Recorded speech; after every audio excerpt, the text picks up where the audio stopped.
It's just as well that I have a prompter, one who reminds me of, hey, you forgot something, Dad.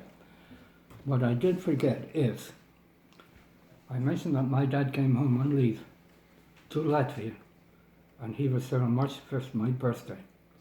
Now, if you work out the dates, March the 5th to December the 20th is 9 months and a bit. So we are living in Kano, and the nearest town is Rheinsberg. And my mum is 8.5 months pregnant, or perhaps a bit more, by horse and cart. She's taken to Rheinsberg.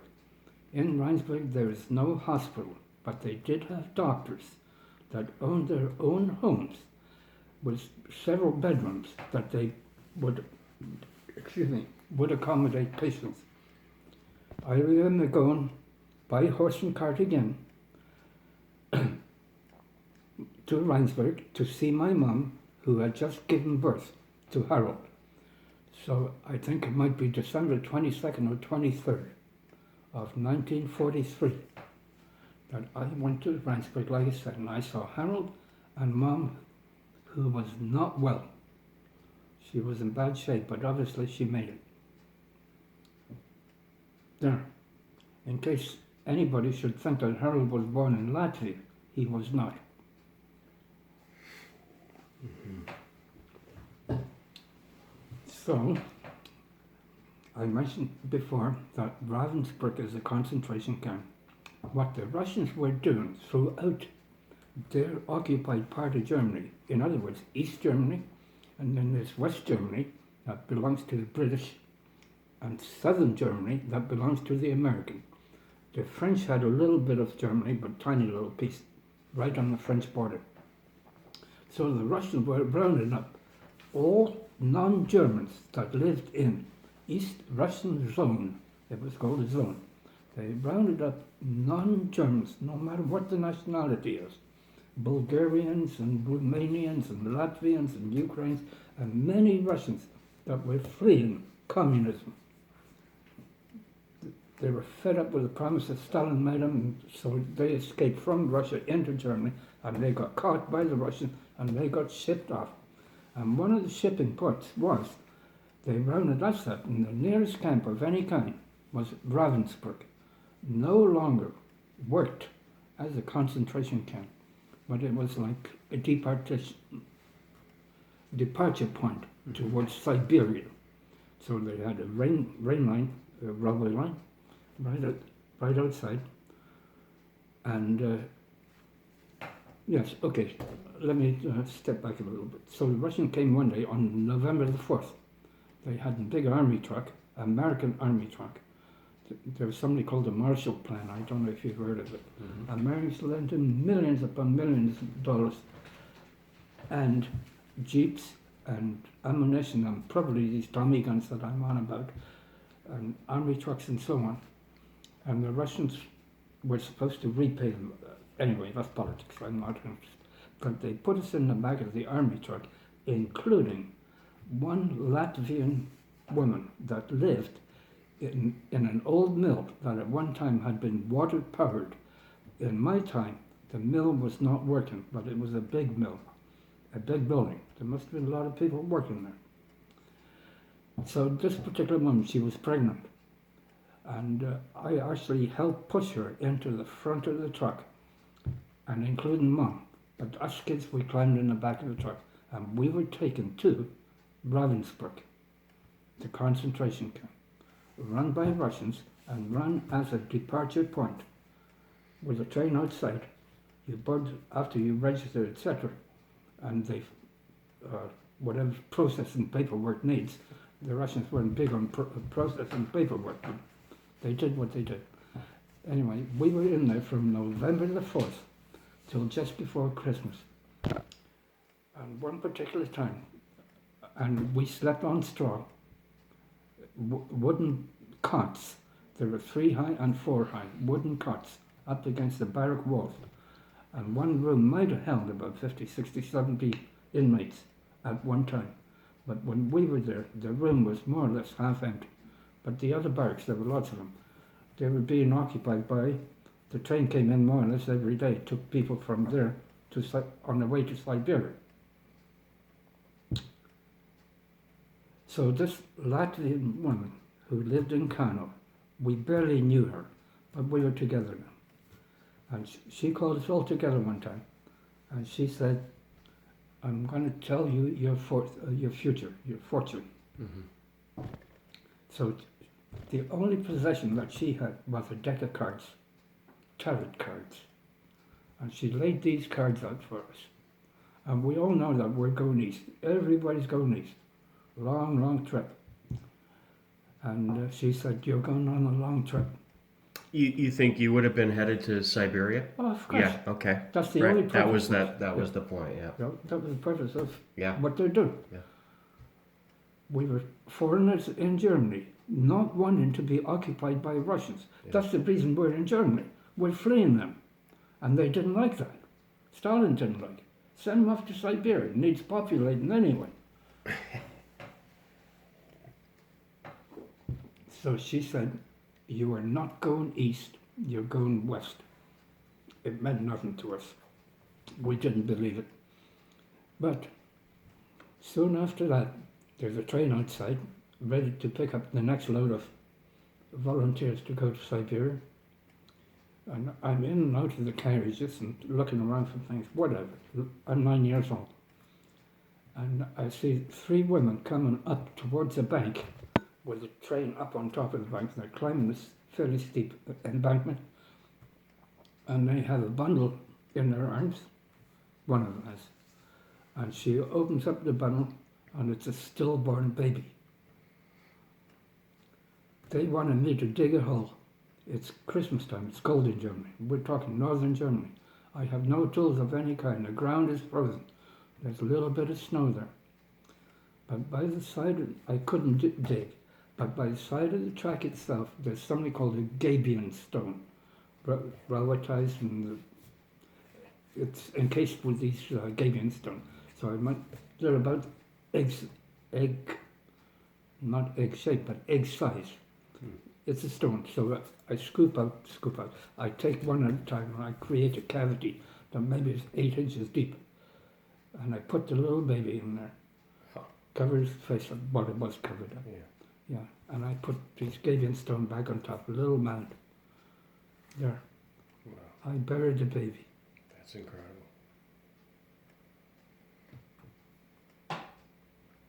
Yeah, and that train, she was on it. Yeah. I think the day after. Yeah, and just as a point of interest, people going to Siberia were coming back, but they weren't generally summarily executed or anything, were they? Oh, no. No. No, they wanted to populate Siberia. Is that right, eh? Yeah. But with non-Russians? Yeah. Yeah. What difference does that make? In the 2 generations, they'd be Russians anyway. Yeah, okay. Yeah. All right, so... So they moved us to another camp. Oh, okay. And in this other But how camp, did that come about? our camp was just about empty. There was nobody left. It didn't pay them to get a train and Okay. just to take us. Yeah. We happened to be the last man on the totem pole. Mm-hmm. And so they put us in an army truck, moved us to another camp.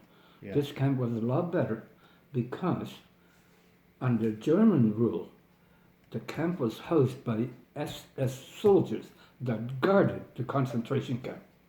So it was a fairly decent camp. But it was still an army camp, but there was nobody in it. So we can take any room we want. They drop us off. There, go. We were not being guarded by Russians, nothing like. Mm-hmm. We're just a little woman with 4 kids. Mm-hmm. The youngest one being 2 years old. We sort of explored the barrack and we opened one door and there's an old woman in the far corner and she's got 2 grandchildren, about our age, a boy and a girl, about 9 and 10 years old. But she doesn't have a daughter or the mother of the children. I think I mentioned this to you before, Neil, or not? Yeah, pretty sure. At one time I knew what happened to the daughter. She might have been killed or just lost in the shuffle in the crowd. Yeah. Yeah. So we stayed there. This was just before Christmas. And Av and I, we could always find something. Like the beauty, not the beauty, I've got the wrong word here, but what it is, if you can only take with you what you can carry, you can take nothing else, that's it. And a lot of times you don't want to carry anything at all because you're weak, you're malnourished, you're cold. It's winter time in Germany. Yeah. But we just happen to have little ice, and it's Christmas time. And there's plenty of trees around, but they're all big trees. Ava decides to climb a tree, gets to the top, gets the axe out, chops the top of the tree down. 6 feet of tree comes flying down. So we take it in the barrack, and we have plenty of paper, and we make paper decorations. We decorated that tree up. That was our Christmas in 1945. Yeah. And then another time, I think it might have been, I do not remember the dates, not that it mattered then or now, but it was a day or two after Christmas. Ava kept on wetting the bed. And Mum had been talking to some prisoner who happened to be a Russian doctor. And he said, your son's problem is he hasn't got enough fat in his diet, in his food. So just before we left the Streckett house, they had killed 2 goats. Now, a goat doesn't have an awful lot of fat, but it's got some. So Arvid and Mum decided that he should maybe go from the camp to Kano, which is about 10 kilometers away, through woods. From Kano to Ravenslick, we had never been before. He'd never been there, but he could, through the woods, along probably like an ATV trail, not even a road. He managed to find Kano and stayed overnight. He got a little jar of goat fat, and he brought that back. About 2 days later, he wants to go again. This time he wants me to go with him. And I was just amazed when he took me through the woods, how he, on his own, managed to find his way to Kano. This second time that he's doing it now, and I'm impressed. Yeah, it's very There's impressive. many things that I was impressed with him, Yeah. what he did for us. So we stayed overnight, and we were eating blueberries that we as children had picked 3 months before that. Yeah. And the women, one of the young women, she washed my feet. My feet were absolutely shot. I can remember at one time having a boot on one foot and a shoe on the other foot. Yeah. And sometimes 2 left feet or 2 left boots or whatever. Yeah. You did what you did. Yeah. You had absolutely nothing. Yeah. And around about, I would say about 28th, 29th December, Mum decided that we're going to see if we can make it across the border, which is maybe 300 miles away. And there's a German guy came along. He said, I have done this many times. I have crossed the border into West Germany, British part of Germany. I've done it many times, he said. Yeah. He's going to come with us. He's going to be our guide. But he wanted money. No big deal. Mum had a lot of money. A lot of money doesn't buy you anything at all. Absolutely nothing. Not even a cup of coffee. There wasn't any. What he wanted money for, I don't know. Money bought you exactly nothing. Yeah.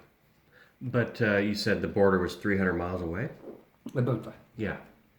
If you look on the map, there's a town called Helmstadt. If you look at the map again, sorry about that. From Hanover to Berlin, there's an autobahn there. That's the main autobahn that in 1948, the British had free access. You could use, even though it's in Russian territory, you could drive on the autobahn to Berlin. While the Russians closed the checkpoint town, Berlin was no longer accessible by road. So Berlin had to be supplied, and it was supplied by air. Thousands upon thousands of planes went to Berlin with food, which was being dropped, and sometimes plane could land as well, whatever. Yeah. So at this town called Helmstadt, we're heading from where we used to live, north of Berlin, to Helmstadt.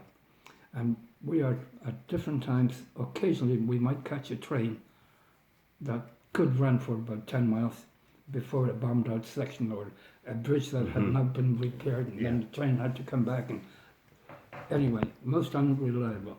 You couldn't catch a bus. There were no buses. There were no cars. There was nothing. It was either train occasionally and mostly on foot. So we walked a lot of distance. And once again, we were without food. I can remember going in the farmer's field and picking up one of those things called rutabaga, cattle food. Yeah. And we used to eat that. Wow. And with that big knife that we have there, we used to put that across. This is rutabaga, only bigger. Put a knife across and bang with a rock here. Yeah. And then we'd eat that. Yeah. Raw. And so we're approaching the town called Helmstad, and in different groups. And Harold and the groups comprise women and children, and occasionally a man. And because my mum had 4 little children, occasionally a man would carry Harold. Sometimes he'd be so far ahead in the group that we couldn't even see him. And he was being passed down from one man to another. Men had to carry it. There were lots of kids anyway. It was rough. So, it's January the 4th, and the group, the 3-4 groups in front of us, they're shooting in, way back in the distance that we're heading towards. They're running back, and the Russians are shooting at us, so we all run backwards. So we're not going to cross the border to Helmstad, but just north of Helmstad, maybe 10 kilometers north of it, is a town called Salzwedel. Salzwedel, just north of Helmstad. So we're heading towards that. And on January the 5th, we get to Salzwedel, and it's a sizable little town. Well, not big, but anyway. And we were told where the border was. And across the border from East Germany into West Germany, on the other side is a community center that still belongs to this little town, Salzwedel. And when we knocked on the farmer's door, he was the last building, the last farm before the border. So, and they showed us there's a light on at the community center. That's the community center, that's where you want to go to. And we didn't want to go that night, which is January the 5th. But we're going to go tomorrow night, January 6th, which happens to be the Russian Christmas. Yeah. As well as your mom's birthday. As well as her death. Mom and Dad got married on January 6th, 1934. Mom died on January 6th, actually the 5th. And we crossed the border on the 6th. And it's also the Russian Christmas, even though they're communists. And it's, 1945, communism 1917, 18, about 30 odd years of communism, but they still kind of like to celebrate Russian Christmas.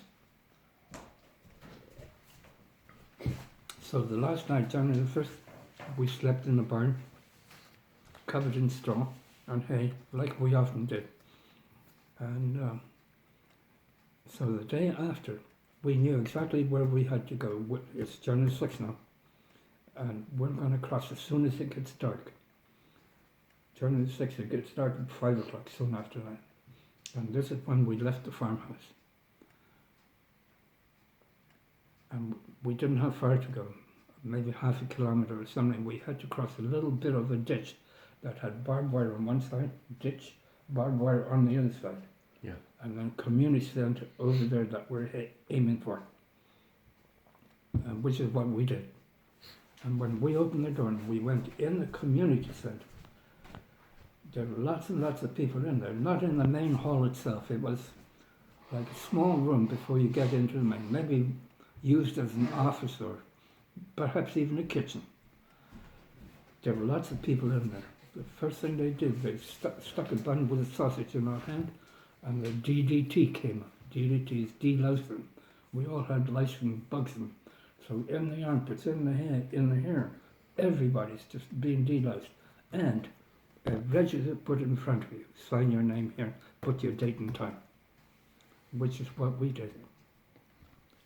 And then I think we only stayed there one night, but maybe might have been 2 nights. We slept in the main the hall. It also had a stage, pretty much like it is in Port Sydney. Yeah. And we slept on the floor, on straw, again. And so did all the other people that we met. And the, what's that word? The applause? Yeah. Standing ovation? Yeah. I mean, it must have been an incredible sense of relief to When we that's opened freedom. that door, and we got that standing ovation, my little mom, 33 years old. And, you know, Yeah, well, so we stayed broke there. down and I don't know. Yeah. I don't remember. And were people following after you? Like, was this kind of a steady there's always trickle? somebody after, yeah. Oh, it's trickle in front, trickle behind. Yeah. And not only that, after we actually crossed the border, before the community set, Mum got down on her hands and knees and prayed, Lord, give me another 20 years to bring up my kids. John was 6 and she got exactly 20 years that she asked for. And then we are heading up towards Flensburg.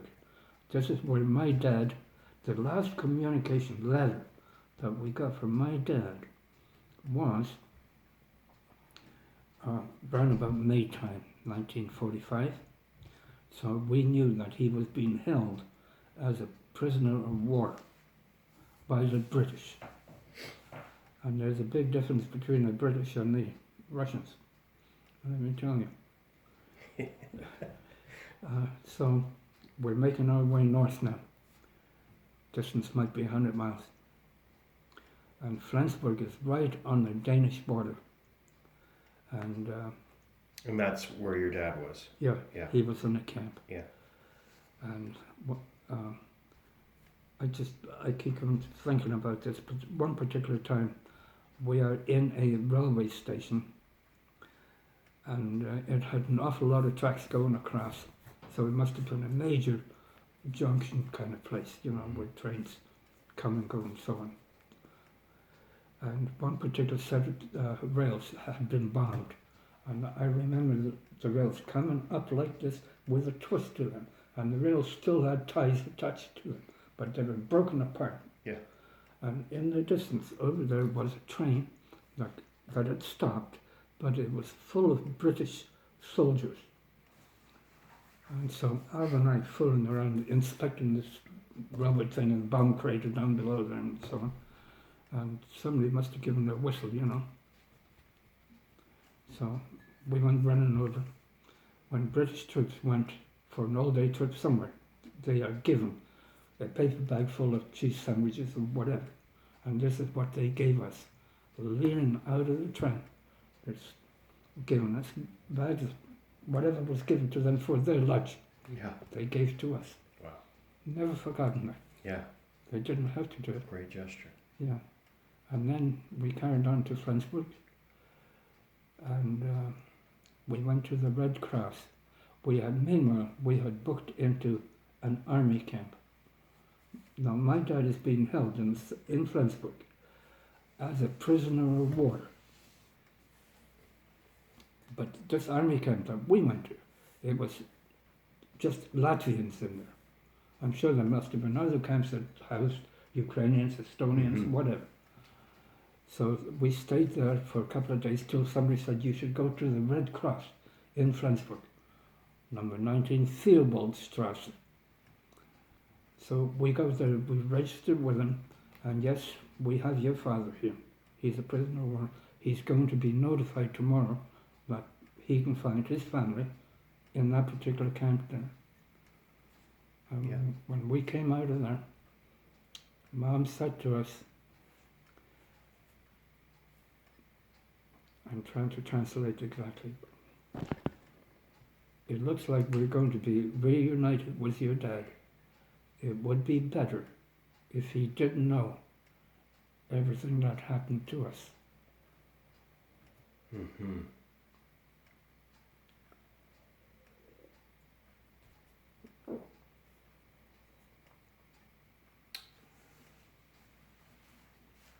And that's the way it went?